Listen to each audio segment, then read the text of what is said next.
eu tô mais interessada, talvez seja uma distinção um pouco sutil, mas eu tô mais interessada numa conversa do que numa entrevista. Espera aí que a minha cachorrinha acabou de entrar, espera aí que eu vou fechar a porta.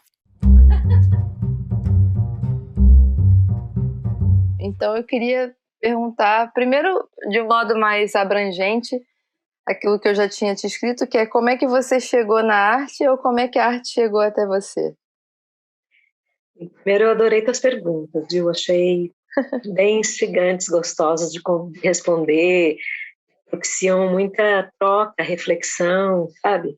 Uhum, Mas eu, na verdade, eu lia e não fiquei pensando na resposta, porque essa ideia, eu percebi mesmo que você tinha essa ideia do ao vivo, de uma conversa informal mesmo.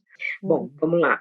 Mas como eu cheguei na arte, nas artes visuais, especificamente, tardiamente, para padrões, sabe? Porque minha família é uma família que sempre propiciou muito acesso à literatura, sabe?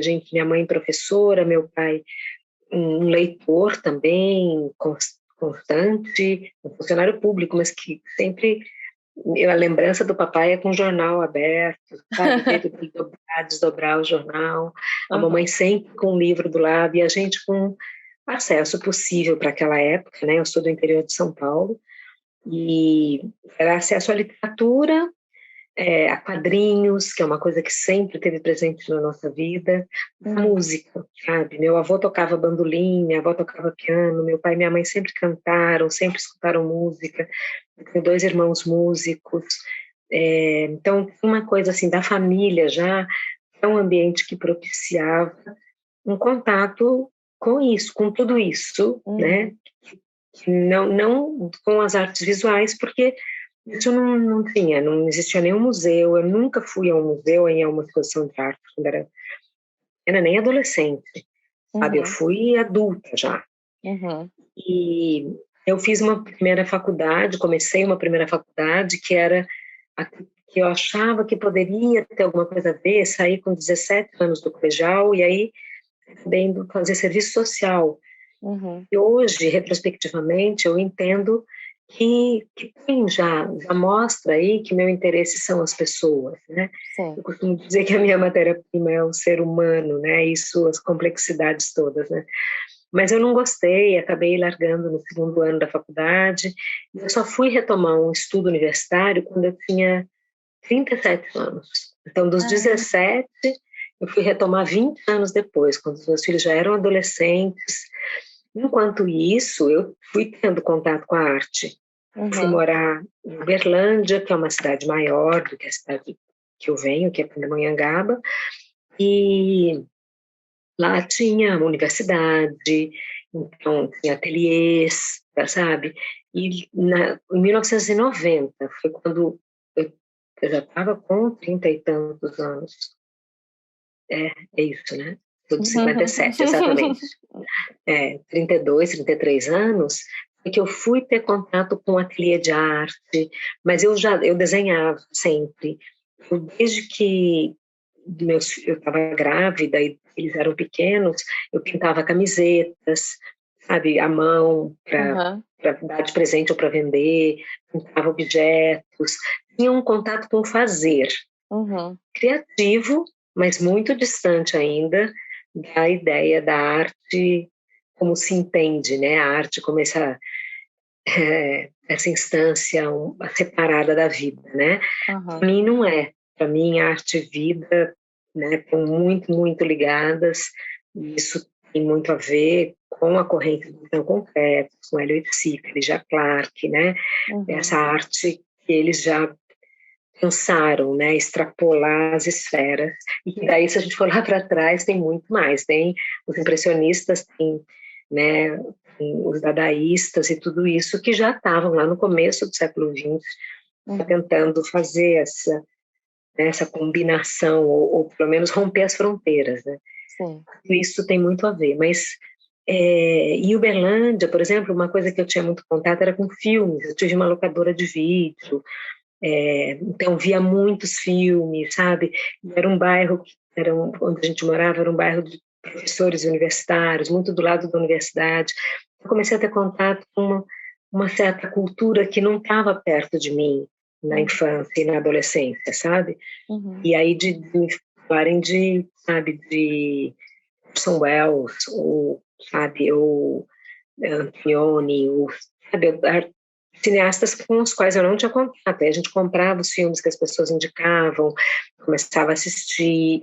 Esse universo foi se abrindo, mas somente em 94, aí eu fiz cursos de ateliê, de cerâmica, comecei a expor, sabe, fazer esculturas, mas em 94 teve um movimento na universidade lá de um curso de extensão com artistas de São Paulo.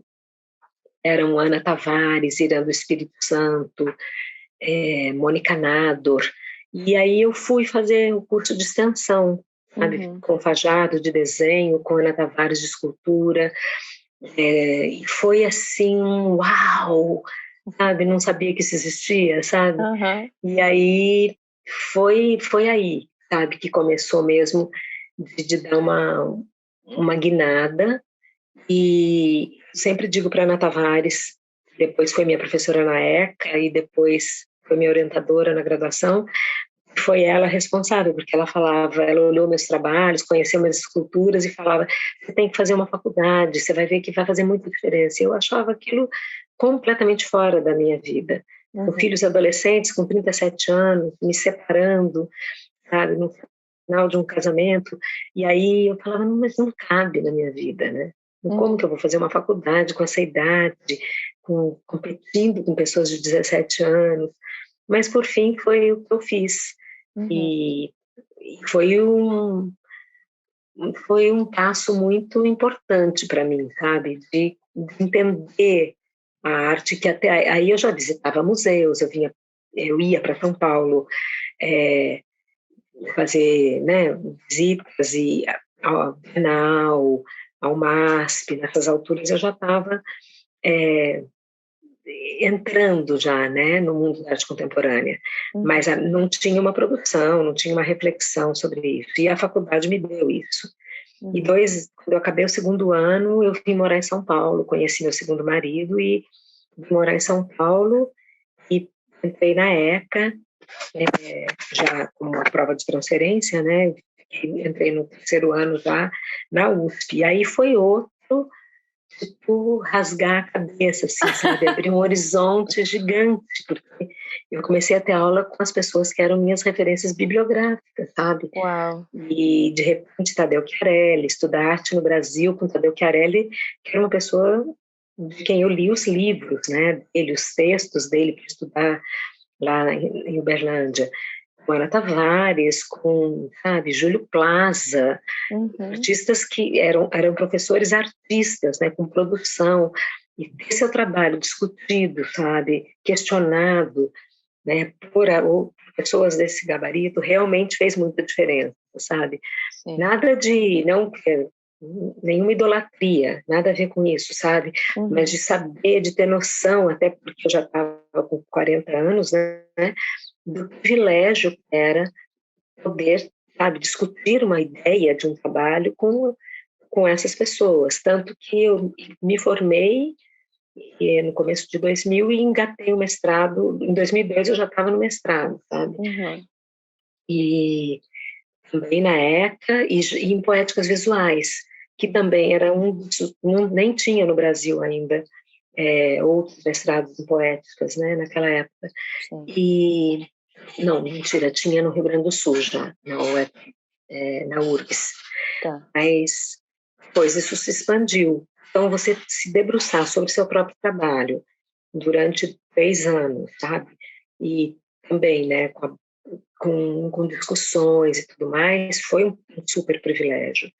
Então, a arte entrou na minha vida dessa maneira dita tardia, né, padrões convencionais. Eu não sou de nenhuma geração, eu deveria ser da geração de artistas da Ana Tavares, que nós temos quase a mesma idade, mas eu não sou. Ela foi minha professora, minha orientadora, já é um outro tipo, né, de relação. Isso já soou estranho, sabe? Eu já escutei gente me perguntando, mas de que geração você é? Eu não sou de geração nenhuma, né? Porque isso não faz sentido para mim também. Uhum. Foi por aí, sabe? Isso foi um caminho meio tortuoso, mas muito amplo também. Um tortuoso cheio de grandes curvas e descidas e subidas, sabe? Que Sim. não Eu fico abriu achando, muitos horizontes. sim. Eu fico achando que tudo que você viveu antes, tanto o tempo que você ficou no serviço social, quanto também a locadora, todas as experiências que você teve antes, com certeza foram matéria-prima para depois, tendo a oportunidade de amadurecer e transformar isso em outra linguagem, elas terem ganhado forma, né? Eu acredito Ai, nisso. eu também, né? Somos feitos disso tudo, né? De todas as experiências que vivemos e da maneira que aprendemos essas experiências também, né? Sim. Não há dúvida de que podemos sempre colocar um novo olhar, um novo, né, sobre o que vivemos, né? Sim. E eu acho que eu costumo dizer que a vida foi muito generosa comigo, sabe? Eu Uhum. tive muitas portas que se abriram e que eu abri, talvez, né? Descobri portas fechadas e fui abrindo, mas de qualquer jeito, tem um amigo que fala que eu tive muitas vidas, que ele nunca conheceu uma pessoa com tantas vidas, sabe? Ai, que bom. E aí, uma coisa veio na minha cabeça agora, ouvindo você falar sobre essa sua experiência de ir aos poucos entrando em contato com diferentes formas de arte. E uma coisa que eu sempre me pergunto e me questiono é: você acha que arte, no sentido da linguagem artística ou daquilo que te permite apreender determinadas obras que talvez sejam consideradas cabeça ou mais difíceis, você acha que isso é uma linguagem que a gente exercita ou você acha que é uma intuição nata, assim, as pessoas nascem com... Como é que é?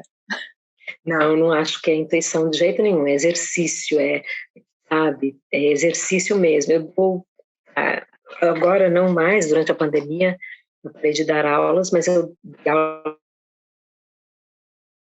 há muitos anos para grupos de pessoas interessadas em arte contemporânea, aquele tipo de pessoa que fala, mas eu não entendo, eu quero entender, mas eu não entendo. Eu amo esse desafio, sabe? Mostrar. Então eram aulas expositivas, na verdade, né? Mas sempre escolhia temas, sabe? Ou fazia primeiro um curso, o nome do meu curso é De Onde Viemos, né? E Uhum. depois, para começar lá atrás, né, na arte moderna, para chegar como é que a arte contemporânea é, aconteceu, né? De onde ela Uhum. vem, como é que... E a gente tem que ir muito para trás, né? Tem que ir lá por B, sabe? Pro Cezanne, sabe? É muito importante. Os caras já estavam à frente Uhum. nas ideias, né? E aí eu adoro fazer esse percurso com alunos e alunas, sabe? Em geral, alunas, eu tive vários grupos de mulheres mesmo. E aí, paralelo, eu visitava exposições com elas, sabe? Uhum. E tinha questões, assim, tipo, a gente ia para a Bienal e logo na entrada da Bienal, algumas já falavam assim, mas isso é arte? Eu falava, então, olha, essa pergunta a gente já tira fora, porque é posto dentro da Bienal é arte. E a arte pode ser arte boa e pode ser arte ruim. Pode Uhum. ser uma arte mais complexa. Eu gosto da ideia de que todos os trabalhos eles têm diversas camadas, sabe? Às vezes a gente dá conta de de uma, né? De nenhuma camada, ou às vezes, de acordo com o exercício que a gente faz, sabe? A gente vai dando conta de mais camadas.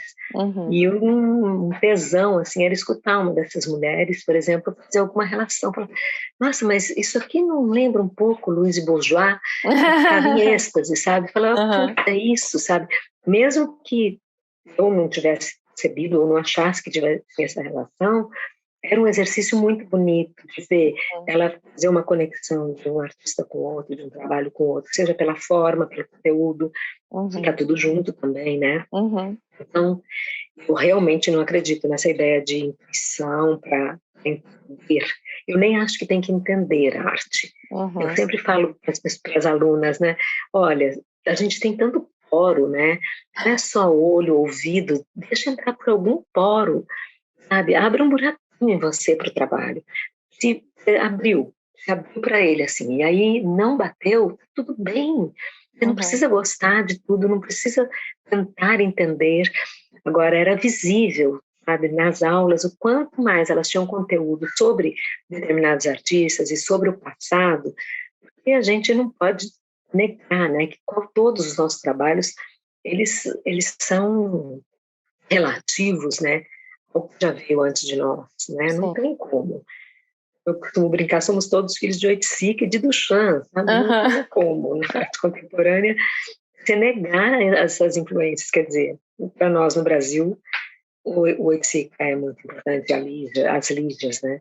Uhum. E todo o movimento neoconcreto para a constituição do que a gente entende como arte contemporânea hoje, né? Uhum. E uma das premissas da arte contemporânea, para mim, é que nela as ideias, as técnicas estão a serviço das ideias. Elas estão ali para expor, diferente de só a pintura falando da pintura, a escultura falando da escultura, né? Então, realmente, fica mais difícil de entrar em algumas obras. E para Uhum. todos nós, né? Mesmo eu que estudo, que trabalho com isso, preparo aula sobre isso, escarafuncho, né? Trabalhos e vídeos de artistas para poder também entender. Mesmo assim, eu olho para alguns trabalhos e falo, uau, é isso, sabe?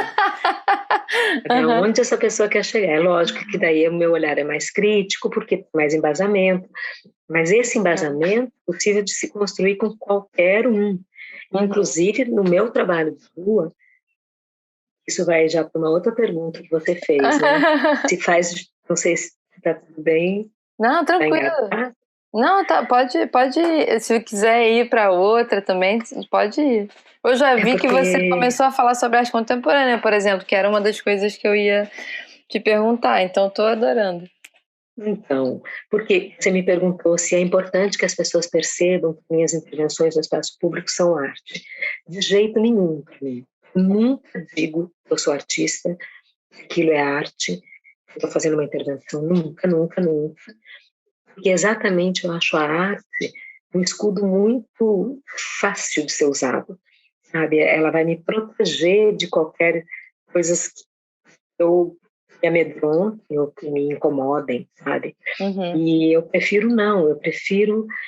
Eu sempre digo também que eu não faço performance, mas as minhas intervenções ou ações no espaço público, eu chamo de intervenção quando eu não estou Uhum. presente. Sabe? Então, o trabalho das boias nas piscinas, o carro de som que anda pela rua, são trabalhos em que eu não estou. A intervenção que eu fiz esse ano na Biblioteca Mário de Andrade, uma intervenção sonora e visual com caixas de som na rua, né, no jardim da biblioteca, Uhum. são intervenções. E chamo de ações quando eu estou presente, agindo. Uhum. E tanto nas intervenções, as intervenções eu não estou lá, mas nas ações, faço questão de dizer o que a pessoa vem e pergunta, né, quando eu fazia o Escuto Histórias de Amor, por exemplo. O que você está fazendo? O que é isso? Eu escuto histórias de amor. Não, mas como assim? Para quê? Só para escutar. Tem uma história para me contar, senta aí. E assim, eu estou na rua, eu costumo dizer que isso não é uma performance, é uma ação. Uhum. Apesar de serem sinônimos, Uhum. né? A tradução de performance seria ação ou ato, eu diferencio pensando na história da performance, Uhum. sabe? No meu modo de ver, a performance tem alguma previsibilidade que não me interessa. Uhum. Eu estou na rua como eu estou aqui com você, sabe? Uhum. Sem nenhum aparato além do necessário para que aquela troca aconteça, tipo Uhum. duas cadeiras, o tricô, eu sei, para me ocupar, Uhum. sabe? Por fim, ele se mostrou um objeto muito importante na ação. Uhum. Tem até um texto muito bonito no livro que eu tenho que fala, que eu não sei se você Ai, chegou a que ver. lindo. Eu vi no seu site, mas não li ainda. Depois eu te mando, quando eu voltar para o Oba! Brasil, eu te mando. Tem um texto lindo nele, que é da Cláudia França, mas está no meu site também esse texto. Uhum. porque ela analisa o escuta histórias de amor a partir da ideia da confissão, Uhum. pegando a ideia da confissão católica e da confissão psicanalítica. Sim. Ela fala no final que provavelmente as pessoas contam as histórias não para mim, mas para aquele ambiente que eu cria ali de aconchego, sabe? Sim. Realmente nesse trabalho se forma uma bolha no espaço público, sabe? Entre eu e a pessoa se formava quando eu realizava essa ação. E quem passava ficava tinha a experiência de achar aquilo estranho, que Uhum. está fazendo uma mulher sentada com um tricô desse tamanho, porque o tricô foi ficando muito grande, né? Uhum. Ele acabou com 9 metros e tanto de comprimento, e eu jogava no chão, e as pessoas, tinha gente que falava, olha, está sujando. Eu falava, não, não, não, o lugar dele é aí mesmo, sabe? Não é no chão mesmo.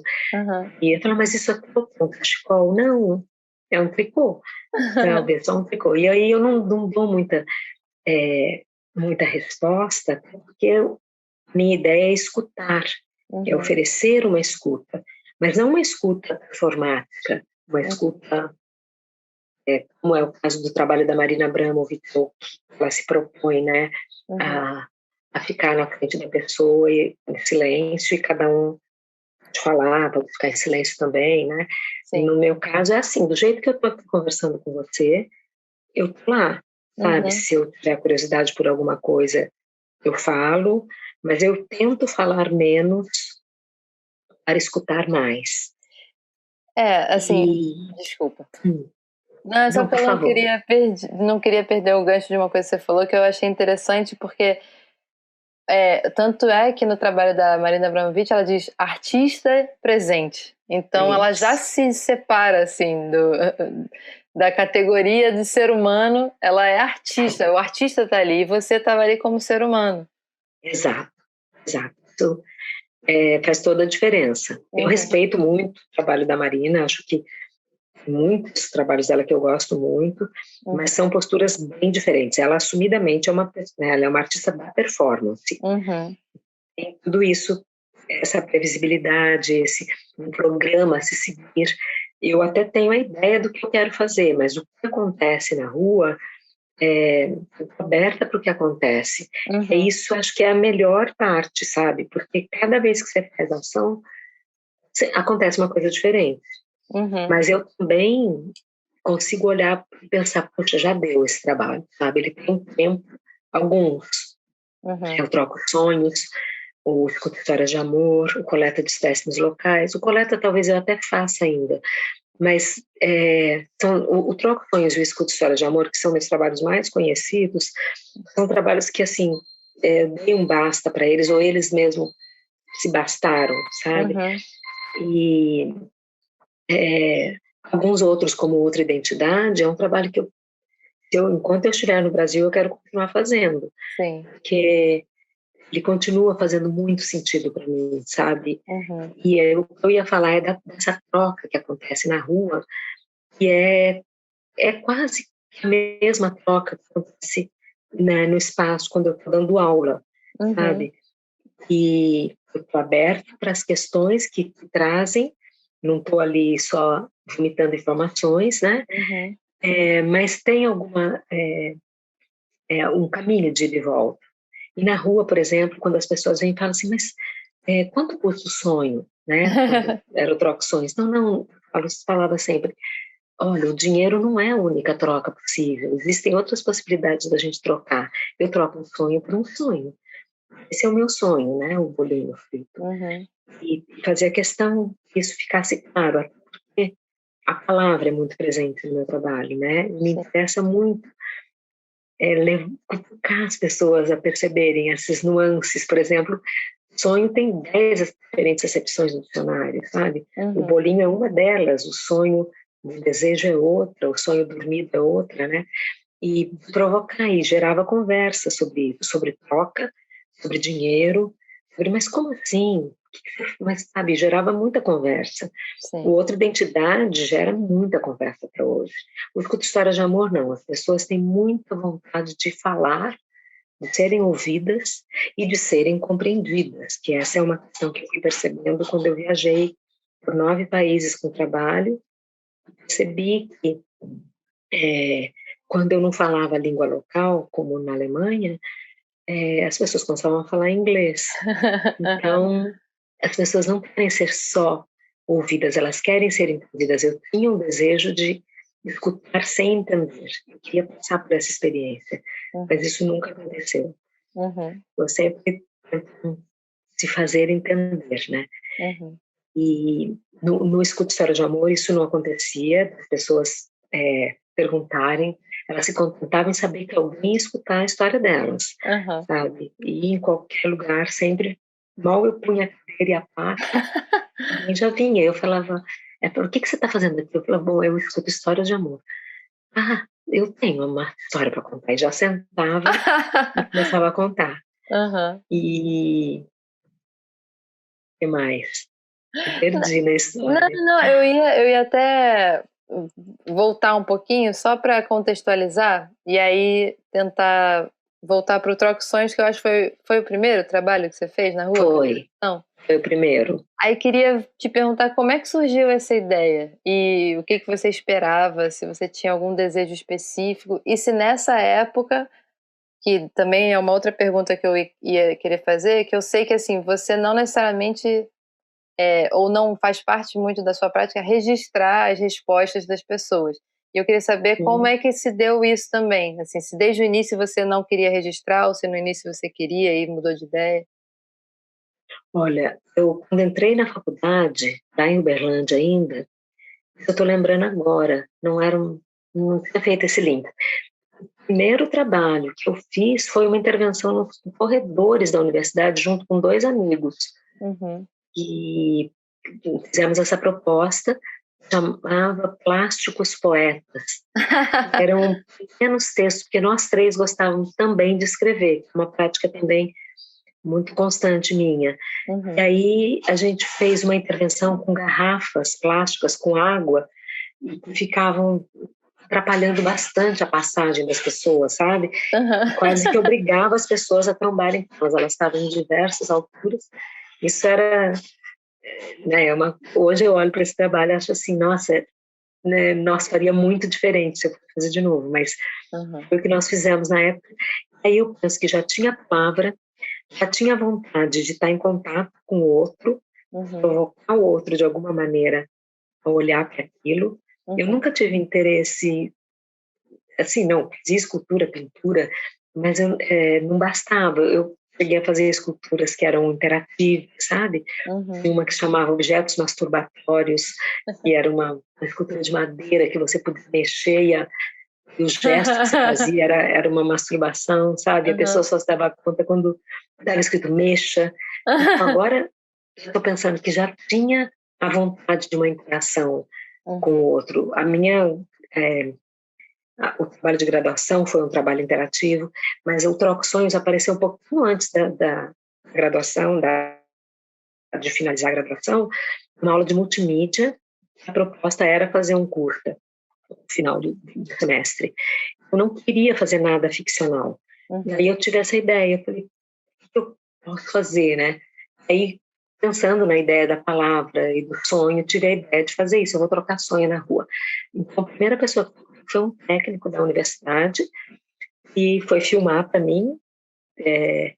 Naquela época era assim, né? Assim, eu nem tinha câmera nem nada, ligada à universidade para fazer. Aí eu nem editei, mostrei o trabalho sem edição, só o que aconteceu na rua, né? Aquela troca. Devo ter esse registro até hoje. Mas depois eu gostei tanto da experiência, eu comecei a fazer diversas vezes. Eu comprava 2 quilos de sonho, mini sonhos, comprei uma banca de camelôs, né? Fazia o cartaz à mão, assim, cortando as letras em adesivo. A Paula Braga, uma curadora, crítica, historiadora, ela fala que eu tinha uma coisa muito gambiarra no começo, sabe? Fazia tudo à mão, o jeito que era, eu fazia os cartazes, sabe? Tinha a ver com as possibilidades que eu tinha na época. Não tinha tanta facilidade para imprimir, nem dinheiro para investir nisso, sabe? Eu Uhum. tinha que investir dinheiro, né, nos sonhos, por exemplo, né? Uhum. Nunca foi pago, né? Aham. A não ser quando eu fiz circuito Sesc, de artes, que isso também rolou muito, por isso eu fiz muitas vezes o Troco Sonhos. Mas eu registrava sim, eu Uhum. filmava as pessoas falando, tanto que eu tenho 26 horas de gravação guardadas. Aham. E eu fiz um curta que está no YouTube, ou no Vimeo, no YouTube, no meu YouTube. É, mas que eu faria diferente hoje também. Isso foi Uhum. em 2005, quando eu finalizei esse curta, acho que tem que uns 70 depoimentos em Uhum. 15 minutos, sabe? Mas tem esse material guardado. E no mestrado, uma coisa que eu entendi muito, que me tirou um grande peso das costas, era que eu não precisava ter um objeto, sabe? A ação era um objeto.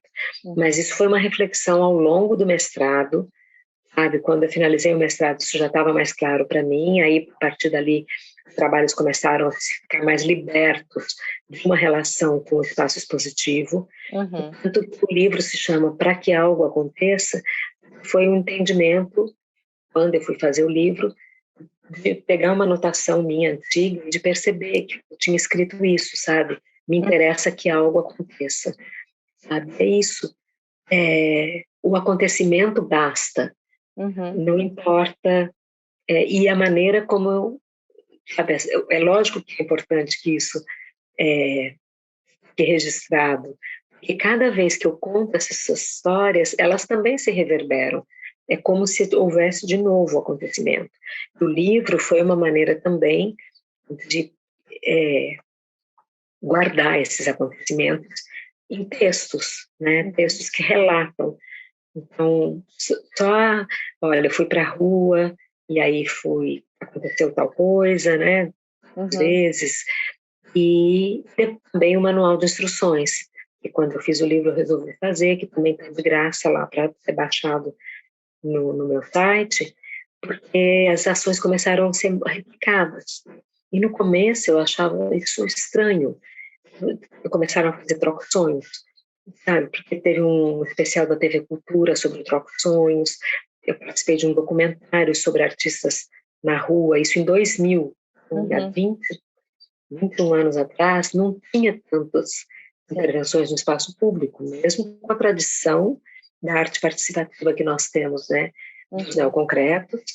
Mesmo assim, não havia tantas intervenções em São Paulo, pelo menos, né? Uhum. Talvez no Rio mais. Uhum. É, e aí começaram a replicar, sabe? Eu ficava Uhum. sabendo que faziam trocações aqui e ali, e o Escuta Histórias de Amor, como também teve uma grande divulgação, eu fui no Jô Soares falar disso, então popularizou de uma maneira que as pessoas me escreviam e falavam, tudo bem se eu fizer, porque eu estou querendo escrever um livro sobre histórias de amor, então eu vou fazer o Escuta Histórias de Amor para escrever um livro. E eu sempre falava, olha, eu acho que você poderia bolar uma outra coisa, porque afinal de contas esse trabalho já existe, né? Uhum. No começo eu me sentia incomodada, até Uhum. começar a refletir mais sobre isso e entender que é uma ideia, sabe? As ideias estão no mundo e quanto mais elas forem amplificadas, melhor, né? Por que Uhum. não? Só que Uhum. daí eu resolvi, quando eu fiz o livro, fazer um manual para deixar claro também como ele foi pensado. Uhum. Ele nunca, em nenhum momento, eu pensei em registrar as histórias de amor. Uhum. Eu ficava uma câmera ao longe, no começo, e registrando sem som o Uhum. ato de ouvir. E Aham. eu mostrei essa videoinstalação no Canadá, nunca consegui mostrar no Brasil, e eu gostaria até de mostrar, que isso ficasse, sabe, claro, que as histórias são esquecidas, os filmes são mudos, Uhum. e o som que preenche a sala é um som das cidades, um Uhum. som de buzina, de carro passando, de sons em geral das cidades, todos mesclados, sabe? E é importante eu acho importante deixar claro. Então, no manual de instruções, eu falo como fazer o escuta história de amor? Pegue 2 cadeiras, um tricô, são uma faixa de 20 centímetros de largura, sente-se, espere alguém se sentar à sua frente e contar a sua história de amor, ouça, né, escute, não registre as histórias, não as conte nunca para ninguém, esqueça, sabe? Então, né, aí eu uso quase que um caminho performático, né? Como fazer uma ação performática, em geral um programa performático. Os artistas que trabalham com performance têm essas instruções, né? Como Yoko Ono, Eleonora Fabião. Mas, nesse caso, o manual ele é explicitamente um manual de instruções, ou, como é que é? Nossa, agora até eu esqueci o nome da manual para ações ou instruções para que algo aconteça. Sim. Essa obrigatória não é que é obrigatório que algo vá acontecer ali. Na verdade, é o acontecimento em si, ele acontece porque é um acontecimento estar ali ouvindo. Não que vá haver nenhuma fruição, entendimento de nada, nem de maneira terapêutica, nem de maneira filosófica, nada. Você entendeu? O acontecimento é estar ali. Sim.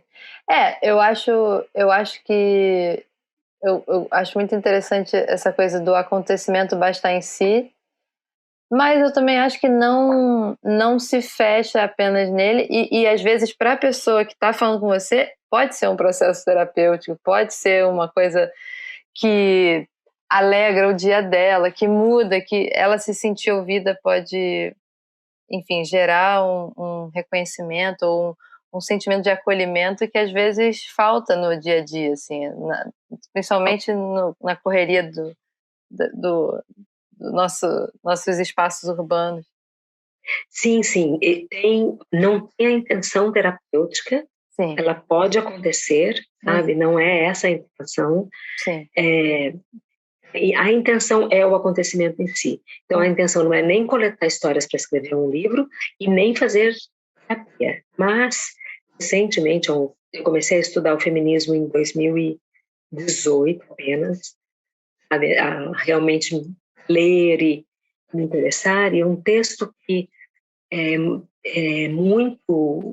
foi muito importante para mim foi que eu li logo no começo, que é o Pessoal é Político, da Carol Hanisch, que é uma feminista norte-americana, e foi escrito em 69. O que a Carol ela fazia reuniões, é uma artista também, uma feminista, ela fazia reuniões com mulheres naquela época, né, com intenção política, começaram a criticar as reuniões que ela fazia, falando isso é terapia. Então ela escreve esse texto dizendo, se isso é terapia política. Pode até ser um processo terapêutico, mas é político porque o pessoal é político. Isso ficou muito claro para mim. Essa foi uma questão que sempre me incomodou. Olharem para o trabalho de uma maneira, principalmente o escuta histórias de amor e trocos sonhos, de uma maneira muito superficial, a meu ver, falando, nossa, que lindo, ela escuta histórias de amor, ela troca sonhos por sonhos, e deixar de perceber que é um ato político, sabe? De que é ativista, é político, oferecer uma escuta no espaço público é um ato político. E isso ficava escondido, e eu sempre falava, qual é a chave que tem que virar para que o trabalho se mostre na sua potência? Então, quando alguém algum curador, uma pessoa mesmo das artes, sabe, queria conhecer o trabalho, eu falava, você tem que ir na rua e ver. Você tem que ficar por lá e ver o que acontece. É muito diferente de eu contar, sabe? Porque quem já tem, principalmente, uma ideia do que é performance, do que é intervenção, do que é ação, já tem algumas ideias pré-formadas, né? Conhecimento sobre o assunto, vai tentar encaixar aquele ato, sabe, esse acontecimento em algum lugar aí. Que às vezes não encaixava, sabe? E aí tinha essa ideia de, então é um ato generoso, terapêutico, afetivo. Sim, o afeto está presente no sentido de que eu gosto de ser afetada pelo outro, afetá-lo. Isso é uma coisa que faz parte Sim. da minha constituição, talvez. Sim. E sendo essa constituição uma coisa muito ampla, né? De onde viemos e como nos formamos, é uma coisa muito ampla.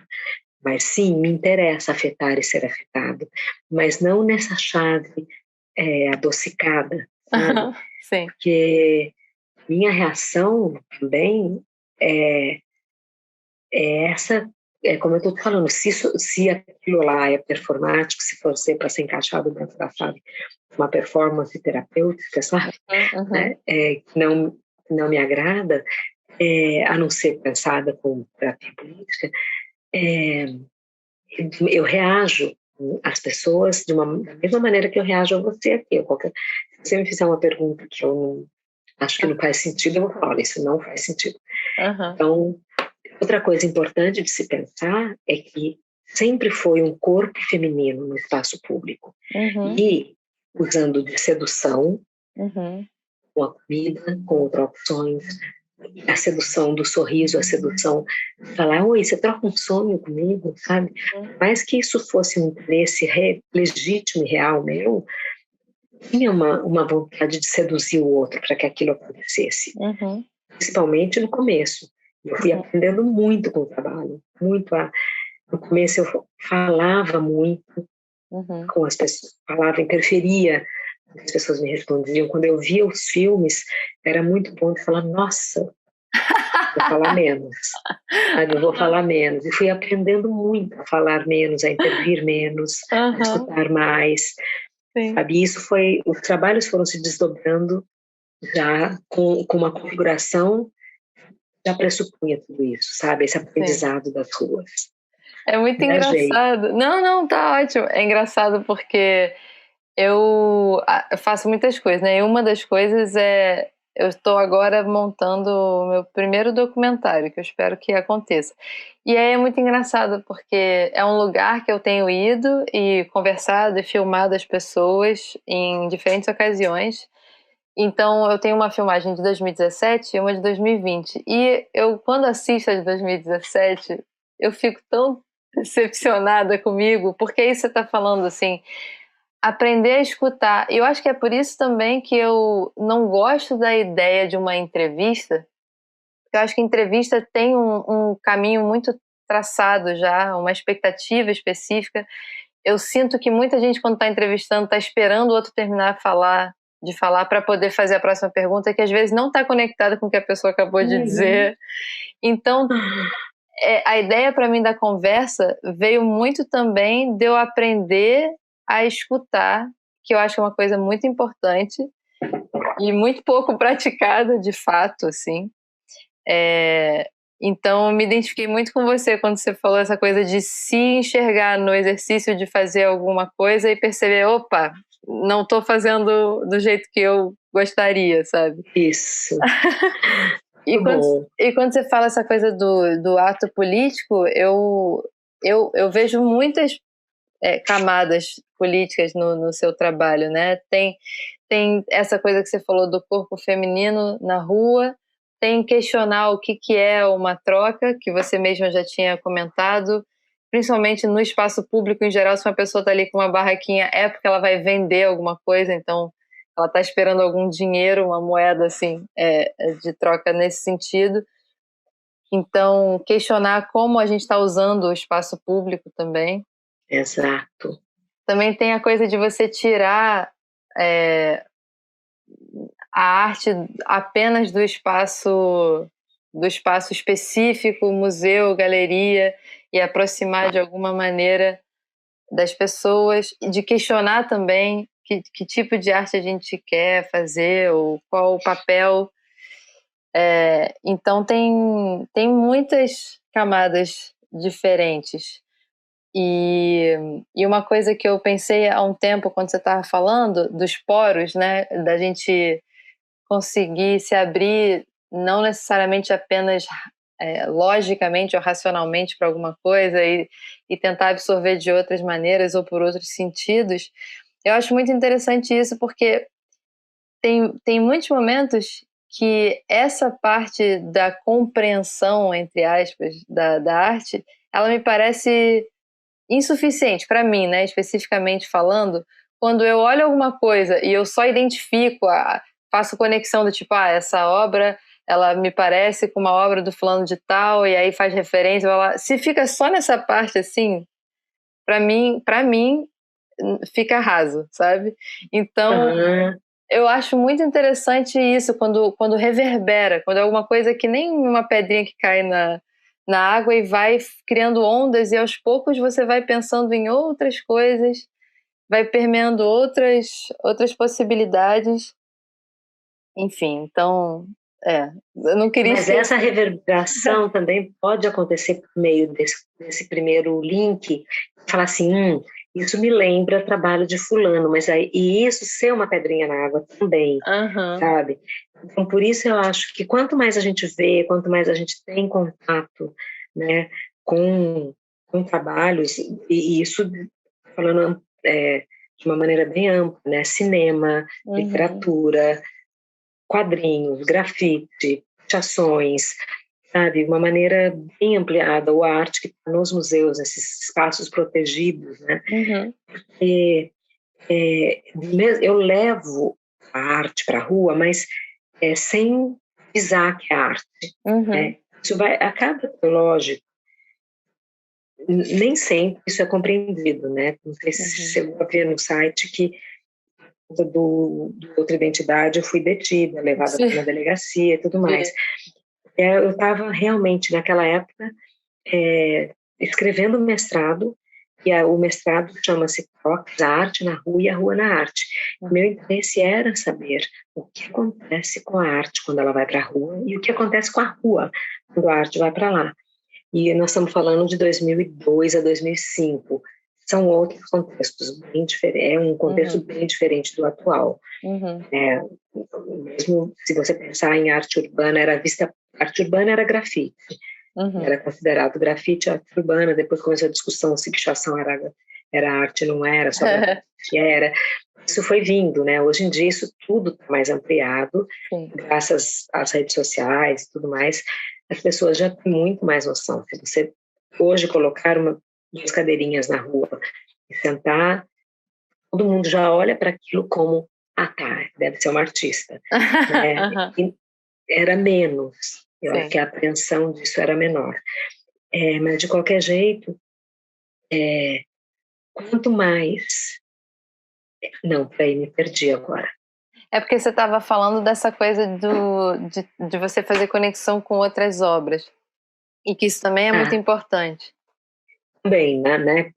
Principalmente se você já vai para um espaço de arte, Uhum, você vai visitar uma exposição e olha para uma coisa que não te agrada visualmente, mas, sabe, você está interessada em fazer conexões porque você quer entender ou quer se deixar tocar por aquilo, uhum, é, se você conseguir fazer uma conexão dela com qualquer coisa, seja da vida cotidiana, seja com outro trabalho de outro artista, já é um link possível para ela te penetrar, para ela entrar. Às vezes vem para o racional e depois se dilui.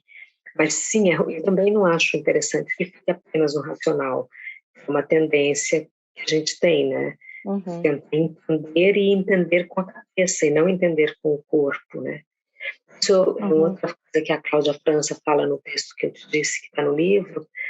Ela fala: eu sou um ser que ouve, uhum, sabe? Eu não sou apenas ouvido que ouve uhum. quando eu estou lá escutando história de amor, que é o texto, que é a obra que ela se propõe a discutir. Ela me chama de um ser que ouve, é se exercitar sempre isso, né? De ver com o corpo todo, ouvir com o corpo todo, tocar com o corpo todo, né? E não se Uhum, limitar ao, ao que nos ensinam, né? sim, Seria muito mais amplo, né? sim. E dentro dessas camadas políticas, apesar de eu entender essa coisa que você falou, que quando as pessoas leem o seu trabalho apenas pelo lado do ai, que fofinho, que bonitinho, que isso é claro que é insuficiente, mas eu também acho que o afeto como gesto político também é muito importante. Com certeza, e aqui não podemos deixar de falar da Bell Hooks, né, Uhum, que morreu ontem, e se foi uma feminista e trouxe o afeto como tema, foi a Bell Hooks. uhum, Quando ela diz o feminismo é para todo mundo, isso é um gesto de afeto, uhum, sabe? E essa frase, cunhada por ela, né, hoje em dia parece muito natural que se fale feminismo para todo mundo, uhum, sabe? Mas na década de 60, 70, quando ela estava falando isso já, sabe? Uma mulher negra, uhum, feminista, com todos os problemas né, que houve, né, tantos atritos, né, entre sim, o feminismo negro e o feminismo branco, digamos uhum, assim, é, ela dizer é para todo mundo, né? uhum, Isso não dá para deixar de falar dela e pensar o quanto o legado dela é importantíssimo para a gente, né? sim, E sim, o afeto como ato político, sabe? E o amor, como o último livro dela, ela uhum, está destrinchando o que é o tal do amor.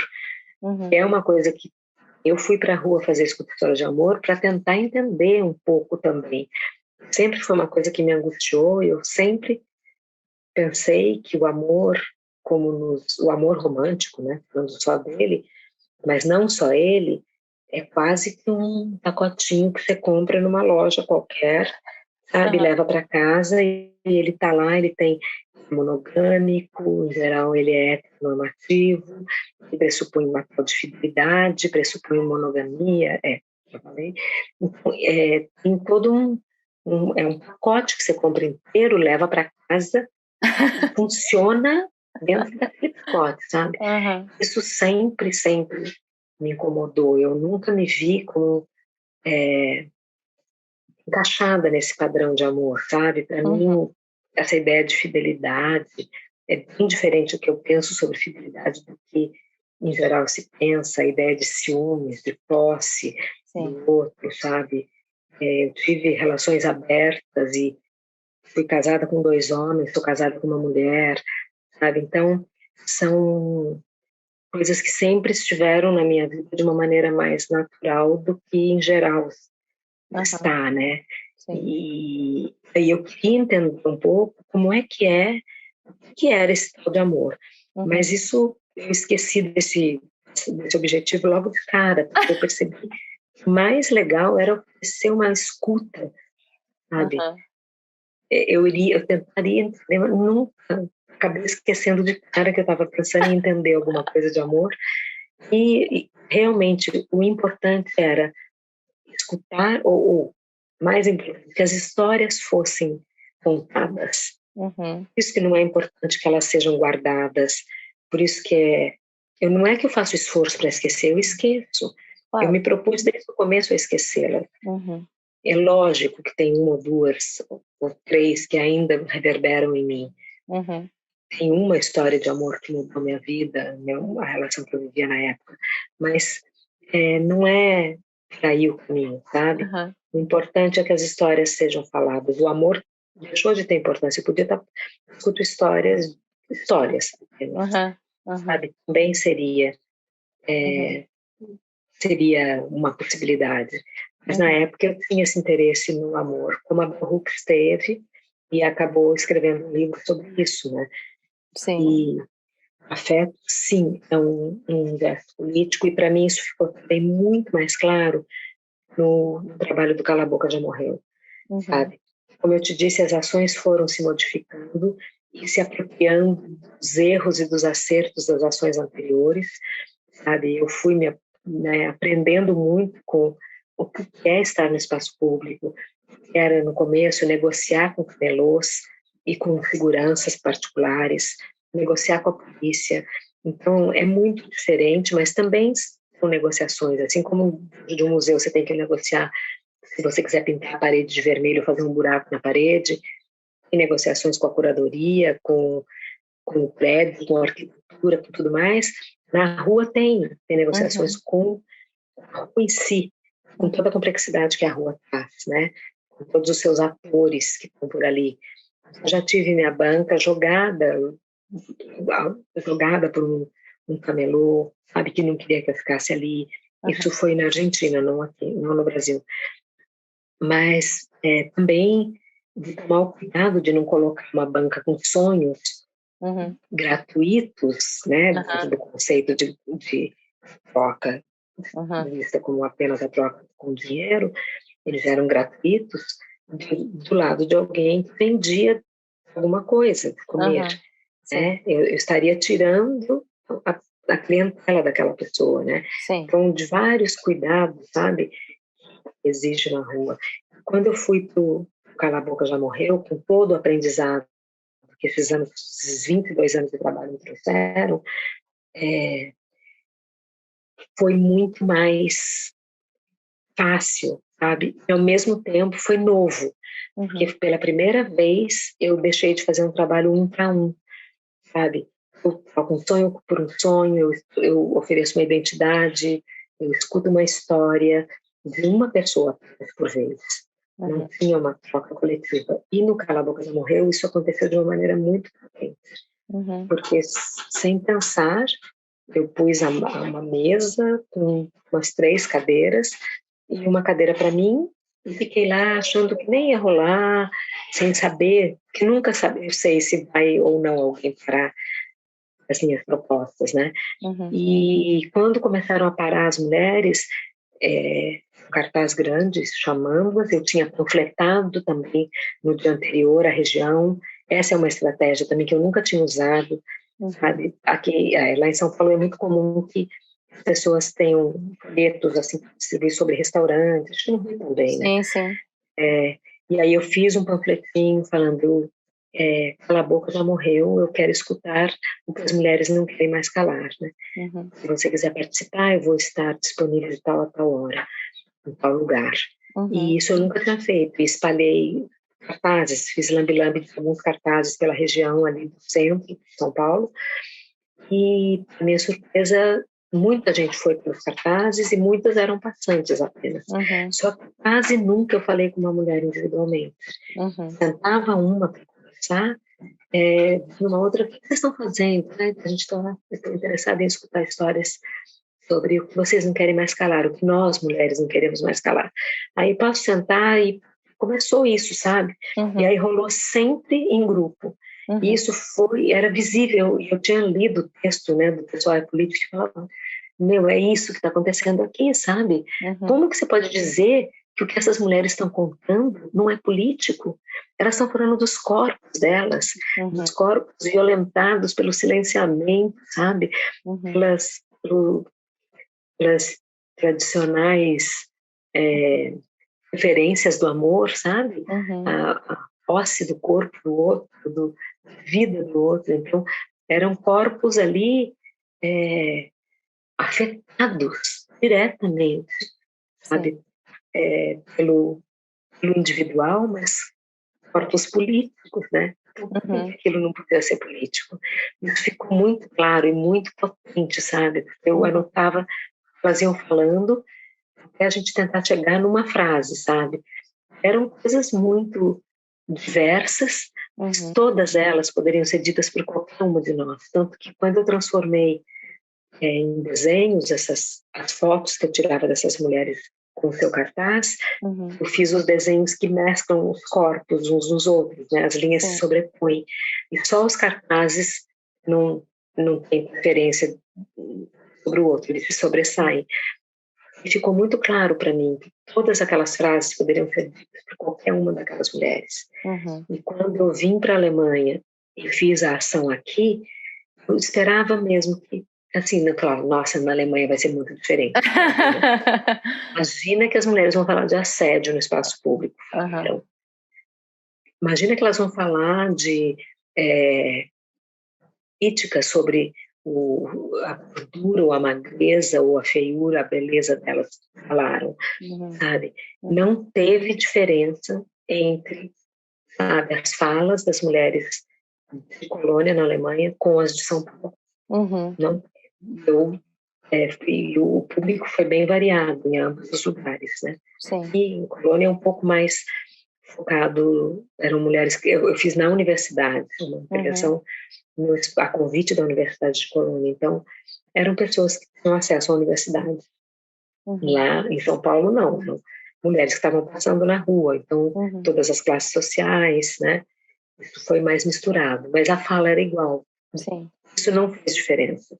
As sim. mulheres de classes sociais muito diferentes tinham o mesmo, o que não queriam mais calar era muito semelhante, sabe? Não Uhum. queriam mais calar as imposições aos seus corpos, às suas mentes, às suas atitudes, o seu estar no mundo, sabe? Uhum. Sim. E isso foi uma coisa que ficou muito mais claro. E eu percebi também que é muito mais fácil as pessoas entrarem por esse trabalho no viés do político. Sim. Porque ali não tinha nada de, que fofo, sabe? É. Escuta, que as falas são contundentes, né? As falas Sim, são contundentes, né? Essa é a sim, palavra. sim. Pensando, enfim, em tudo isso, você mencionou rapidamente a expressão arte participativa. Mas eu queria que Uhum. você falasse só um pouquinho, como se fosse assim, para uma pessoa leiga que não tem tanta experiência com arte participativa, o que que seria ou quais são as maiores referências. E eu fiquei pensando também, quando você mencionou do Chan, eu sou apaixonada por ele, e eu acho incrível como talvez ele tenha sido mal compreendido também, em alguns sentidos, mas eu achava muito bonito como ele misturava a vida com a arte, assim, das coisas estarem muito imbrincadas uma na outra. Exatamente. Mas enfim, pode falar. É, bom, antes do Chan, a gente pode pensar né, num trabalho que, assim, de primeira olhada, você não percebe, que pode ser visto até como uma aberta participação. Mas nas Meninas do Velázquez, Uhum, quando ele coloca lá no fundo do quadro um espelho, sabe? No espelho, o reflexo do rei. uhum, Então, tem alguns estudiosos que dizem, né, que ali já foi um desejo de romper com aquela, sabe, o espaço separado da arte e da vida, aquela tela apenas como uma representação, e já incluir o espectador. Porque se tem um espelho lá, aquele que está lá é o rei sou eu.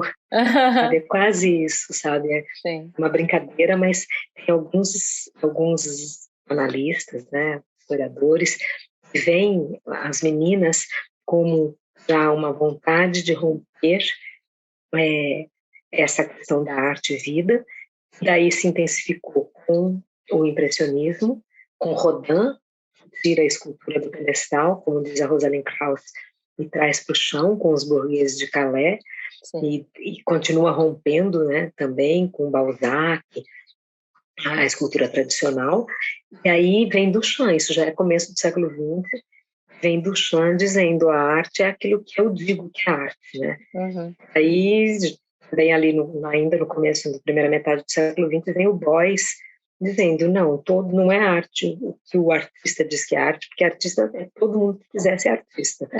Já rompe mais um pouquinho, né? Que é Uhum. outro referência. Mas essa é uma outra coisa que eu tenho revisto, como nossas referências são masculinas. Eu Uhum. acabo de citar 3 homens, Sim. se a gente for ver, é muito difícil a gente conseguir citar mulheres no começo do século XX. Tenho feito assim de uma pesquisa grande para eu me recuso a dar aula em que não tenha um número pelo menos, sabe, chegando perto de metade de homens e mulheres, Sim. e já fiz algumas aulas só de mulheres e acabei descobrindo mulheres em em todos os movimentos, né, em todas as vanguardas históricas, Uhum. completamente esquecidas, né? Isso é Sim. muito importante da gente frisar, também é um exercício que é necessário fazer, porque a gente acaba olhando para os homens. Sim. Mas a arte participativa, para mim, se for para fazer uma explicação bem acho que é Didática, uma talvez. explicação que eu falo, que eu faço mesmo. Eu não costumo, eu sempre digo para as alunas e alunos, sabe, isso é uma aula dada por artista. Eu não sou historiadora, não sou uma pesquisadora história da arte, sabe? Sou, mas dentro de um nível que eu escolho ali, de aprofundamento, sabe? Então, é a explicação que eu falo mesmo, sabe? A minha arte participativa é aquela que ela abre mão do objeto de arte para estar mais preocupada com a interação com o outro. Só que, às vezes, pode ser que ela use um objeto para fazer essa interação. Como no parangolé. meu caso, por exemplo, como o parangolé, como as boias que eu coloco na piscina, sabe? E que elas, por si só, promovem uma interação entre as pessoas, são boias que se conectam umas às outras, ou mesmo que aquela pessoa apenas vista aquela boia onde está escrito aqui, aí do lado dela tem alguém escrito agora e sempre, sabe? Aqui, agora, sempre. Já para uma frase ou um pequeno poema Haikai. visual, um haikai, qualquer coisa assim, já está havendo ali uma participação, com o tempo que ela se abra para aquilo. Então, em nenhuma, né, não tem uma obrigatoriedade para que isso aconteça, mas na obra que se chama Nosotros Hablamos la Misma Lengua, é um objeto, um cubo, são 2.613 palavras, eu retirei do dicionário espanhol-português, tem a mesma grafia, o mesmo significado nas duas línguas. E em cima desse cubo tem um livro de páginas tripartidas, com verbos, substantivos e adjetivos, que você pode manipular. Ali você começa a formar frases aleatórias, é possível formar centenas de frases com aquelas 99 palavras que estão lá, e ao mesmo tempo tem um som em cima da caixa, desse cubo, onde estão todas essas 2.612 palavras faladas em português e espanhol ao mesmo tempo. Onde você entende que aquilo ali não é apenas português. Porque se você apenas ler as palavras, você vai ler em português, mas elas podem ser lidas e escritas de igual maneira. Então, eu fiz um objeto, mas é uma arte participativa. Sabe? Ela se intensifica com a participação do espectador. Se ele quiser só chegar perto e não pôr a mão e ler aquilo, a experiência que ele vai ter é muito diferente de quem resolver mexer no livro e perceber que ela tem possibilidade de formar palavras, entender que aquilo são duas línguas e tudo mais. Então, é uma arte que precisa, né, como dizia a Lígia Clark, né, ela queria que o espectador deixasse de ser espectador para ser um participador. E estamos abertas ao diálogo, como ela dizia, né? É isso, é a ideia de promover um diálogo. Não pensar o espectador, o participador, como um ser passivo que vai ali para receber o que o artista tem para mostrar para ele, sabe? Então, é isso, acho que é uma maneira de se entender, né? É quase também como se a obra se completasse pela forma como a pessoa interage com ela, né? Isso. Traz muitas confusões, inclusive, né? Porque muito trabalho que não é participativo, as pessoas hoje em dia vão e interferem, né? Eu tenho uma obra de 98, que em 2003 foi mostrada no Palácio das Artes, numa individual minha, é uma caixa de acrílico transparente que contém 2.000 e tantas hóstias. Nas hóstias estão gravados verbos no imperativo. Coma, emagreça, faça, trabalhe, ganhe, ame, e tudo mais. São 150 verbos no imperativo gravados em 2.500 hóstias, um tempo assim. E a caixa é fechada, mas a tampa é possível de ser tirada. Eu não lacrei. E aí eu fui avisada no meio da exposição que estavam comendo as hóstias.